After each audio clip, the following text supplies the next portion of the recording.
I woke up in the middle of the night feeling extra thirsty and almost passed out when I saw the time. It was 3 a.m., the devil's hour. I tried to go back to sleep, but I just couldn't. Come on, girl. Ghosts aren't real, but dehydration is. So hold yourself together and get your ice-cold water. I silently prayed as I went down to the kitchen. Suddenly, I caught someone moving in the shadows. Holy Mother of God, was it the devil?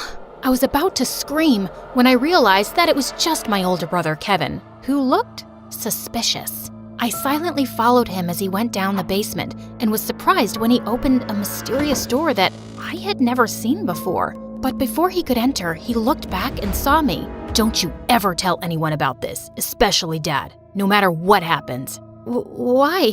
What's inside that room? He just patted my head and smirked. The devil himself. He then disappeared into the room and locked it, leaving me shaking in fear and confusion. Hi, my name is Kendra, and this is my story of how my mysterious brother changed my life forever. Before I continue, please like and subscribe. After what happened last night, the first thing that I did in the morning was to check that door in the basement. But unfortunately, it was padlocked to death. Kevin was definitely hiding something in there, and it was killing my curiosity. I was finally able to corner him during dinner. Are you sure that you weren't dreaming? Because that totally didn't happen. That night was really weird, so he could be right. Our conversation was cut off when Dad joined us. Son, it's time for you to take over the company. We will be holding a gala next weekend to introduce you to everyone. They're all so excited to meet you. But Dad, no buts. You're graduating in a few months, so prepare yourself. I don't want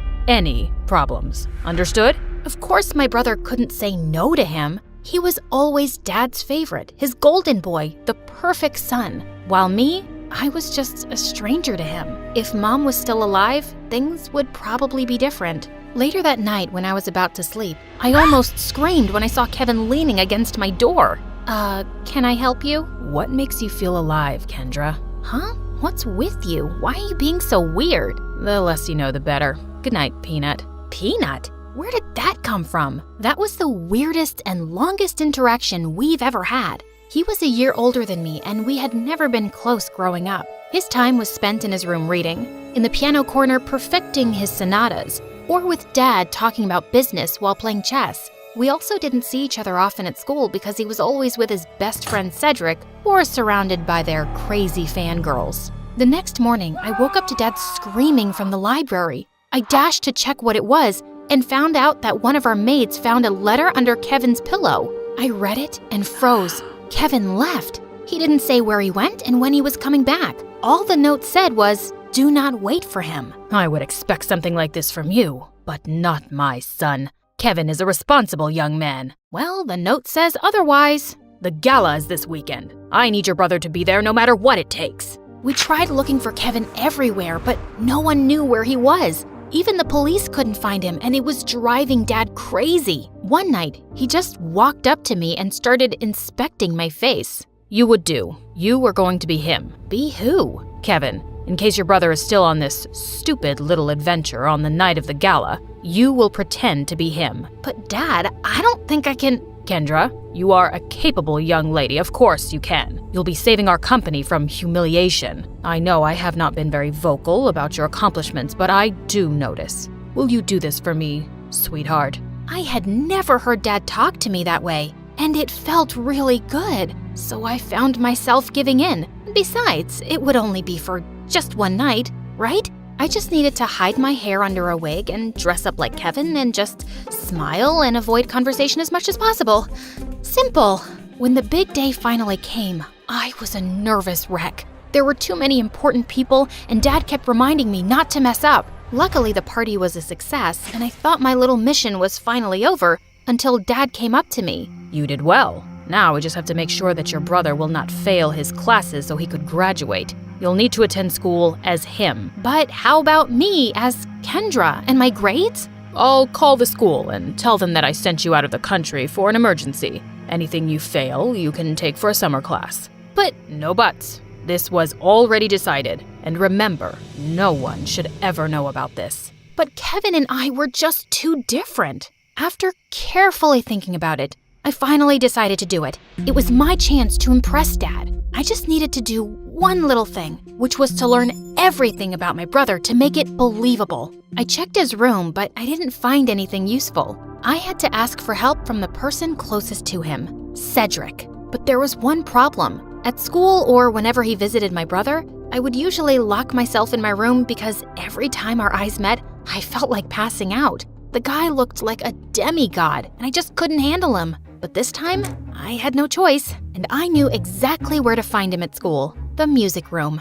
As I peeked into the room, I saw him playing the violin, and I was instantly mesmerized. Just then, he stopped playing and smiled at me. Just avoid his eyes, and you'll be fine. Did it tickle your soul? Huh? The rhythm, the passion, the climax. Sorry, but I'm not into music. I stepped back and he started walking towards me. How about this? Did it tickle your soul? I suddenly became mute. This is the first time you talked to me, and I'm surprised. What brings you here, Cupcake? Cupcake? I got a grip of myself and slapped his hand away. First of all, I'm not food. And second, I'm not here to talk about souls and music with you. It's about my brother. Suddenly, his face turned serious. I had already talked to your dad about it. Kevin ran away and he didn't want us to find him, and there's nothing we can do about it. I know, but I need your help with something. I told him about Dad's demands, and he suddenly laughed. That's a ridiculous idea. You two look similar, yeah, but you're too cute and girly to be a boy. Wait, he found me cute? I excused myself to the bathroom, and after calming down, he was nowhere to be found. It took me a whole day to finally find him playing violin in the school garden. So, are you going to help me with this, or are you just going to play your violin all day? I only help people who can look me in the eye. Ugh, why was he being like this? I gathered up all my courage before finally meeting his eyes, and thankfully, I was able to control myself until he smiled. You have the same eyes as your brother. They're very pretty. So he liked my brother's eyes? That was fruity. Whatever. Now, where do we start? Your appearance. And I think it needs a lot of work. For the makeover, he brought me to the mall to cut my hair short, and it took me several hours to finally say goodbye to my precious long hair. After accepting the fate of my hair, we tried on some clothes similar to Kevin's fashion. As I walked out in a leather jacket, he came up to me to zip it up. He was so close, I could hardly breathe. Looks perfect now. He then taught me about my brother's stance, walk, and gestures. I told you to walk faster, not like a gangster. And stick out your chest more. Think of yourself as the hunkiest man alive. Like this? He held my hips to guide me, and I felt like exploding from the sparks. Just then, I noticed some girls around drooling over us. Both guys are so cute. I'll take either of them. They look so in love. OMG. Love wins. Great. And now we were a gay couple. Cedric coached me about Kevin's interests, and I was surprised. I didn't know my brother was such a dork. He loves SpongeBob so much, he even thought of diving into the ocean just to look for its real-life version. But one revelation made me tear up a bit. And he adores you so much. But he thought you didn't like him, so he always chose to give you space. What? That's not true. He's too protective of you. He even told me not to talk to you because he thought I'm trouble. Oh yes, you're definitely gonna be trouble. To my heart. That weekend, we continued practicing until I looked convincing enough, and when we finally got to school, I just stayed close to him and smiled at people from time to time. I was doing an excellent job at being my brother until it was lunchtime. We sat at their usual table for lunch when suddenly someone sat on my lap and kissed my cheek. It was Lauren, the prettiest and coolest chick at school. What in the frickin' pregnant duck is happening? What? You hate my kisses now? You look like you've seen a ghost. I turned into the ripest tomato when she giggled into my ear. I could never hate such a goddess like you. Wow. Since when did you become this cheesy? I gave Cedric a panicked look, but the jerk was trying his best not to burst out laughing. I kicked his leg under the table and his wince was satisfying. I then excused myself in the bathroom and dragged him with me. There, he revealed that Kevin had been dating Lauren for a while now, and I had no idea about it. Lauren had been all over me for the next several days. This was totally normal, of course, except for the little detail that I was not her actual boyfriend. And through all of this, Cedric remained an unhelpful idiot who was clearly enjoying my discomfort. We were walking to our last class when someone suddenly grabbed and pushed me against the wall. You're acting weird lately, and I like it. before she could kiss me, I acted like there was a bug inside my shirt and ran away. I needed to talk to Cedric. As usual, I found him in the music room. We need to tell Lauren. Suddenly, Lauren appeared from behind me. Tell me what? Wait a minute. Don't tell me that you guys are dating? What? Cedric finally stopped playing the violin and grinned at me. I'm straight, but I don't know about your boyfriend. Aw, baby. You know I would accept you however you identify, right? Well, that's good to hear. Lauren looked like she bought it, and I just found myself exploding. I'm not Kevin. I'm not your boyfriend. I'm his sister Kendra pretending to be him. I then explained everything to her. Oh, okay.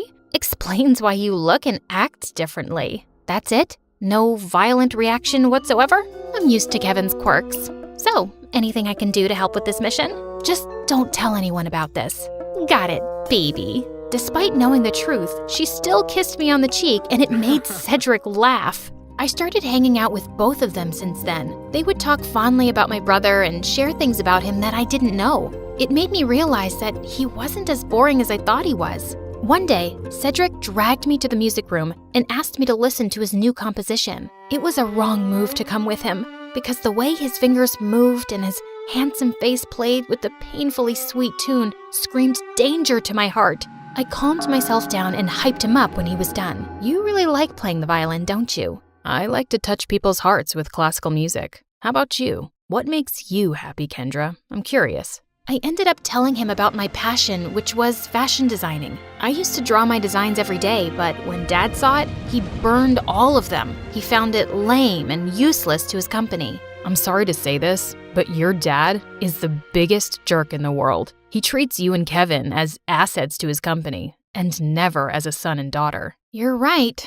but it just made me crave for his love and approval. Someday, I hope you'll be able to find the courage to do what you need to do. You have me now, you know. I'll take care of you. He leaned in closer, and I thought he was going to kiss me, but to my surprise, he pulled away and walked back to the platform to play again. What was that all about? After the incident in the music room, I started thinking that maybe Cedric liked me too, until one day I heard him talking to Lauren in an empty classroom. You like Kendra, don't you? What are you talking about? She's off limits. And besides, she's just like the little sister I never had. Those words were enough for me to accept the truth, that Cedric will just be my dream.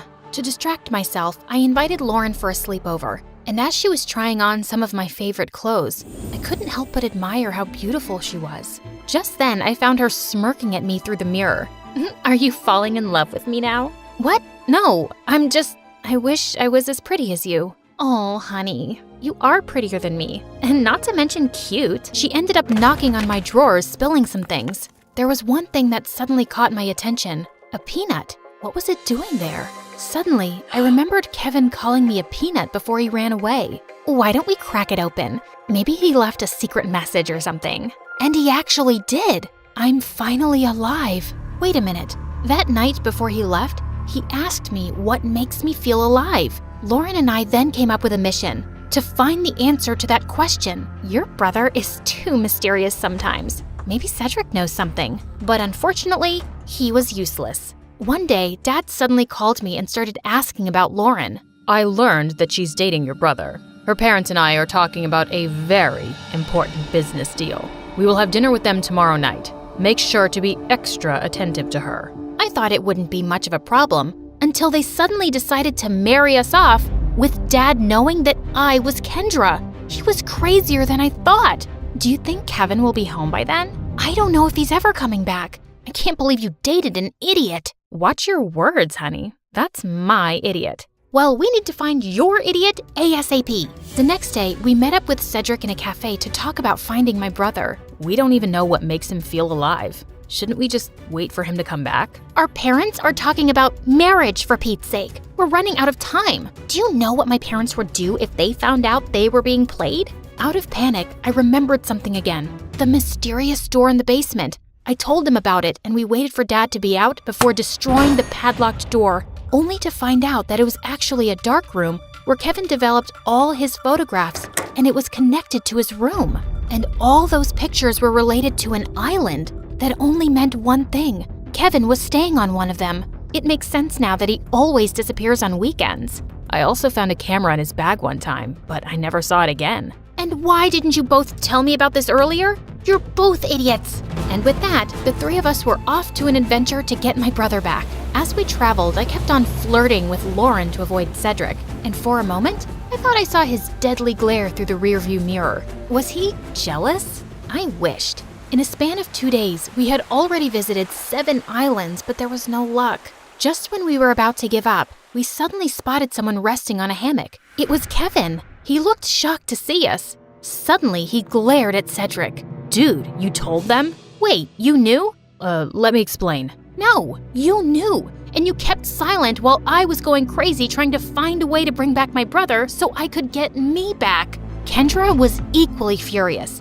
Babe, I can explain. Shut it, Kevin. You're not my favorite person right now. Kendra. Later, I need to speak to my brother. I walked away and Kevin followed me. Now start explaining the reason I'm sacrificing my identity. I'm sorry, Peanut. I didn't mean for you to be tangled up in my mess. I felt stuck and suffocated because of Dad's expectations. I always knew I would have to take over the company someday, but I didn't know it would be this soon. I thought I would have enough time to still do what I love, to enjoy every island and see its beauty through my lens. But suddenly, I didn't even have a year, so I panicked and I ran away. I'm such a coward. It didn't take a second for me to melt. No, that's the bravest thing I've seen you do. All our lives, I've only ever seen you nod to Dad's every demand. I'm proud of this version of you. I convinced him to come back, but he ended up convincing me to ditch Dad and come with him. After everything that happened, I just realized one thing. Dad wasn't worth it. So I agreed.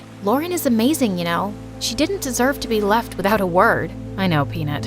I guess I have a lot of making up to do. Good luck, Walnut. Later that day, he spent his time making it up to Lauren and talking to Cedric, while I was left alone doodling some cute dresses on the sand. My brother then came up to me and asked me something. Are you mad at Cedric? I asked him not to tell anyone. Keeping this from you must have been very hard for him. I understand, but... You like him, don't you? What?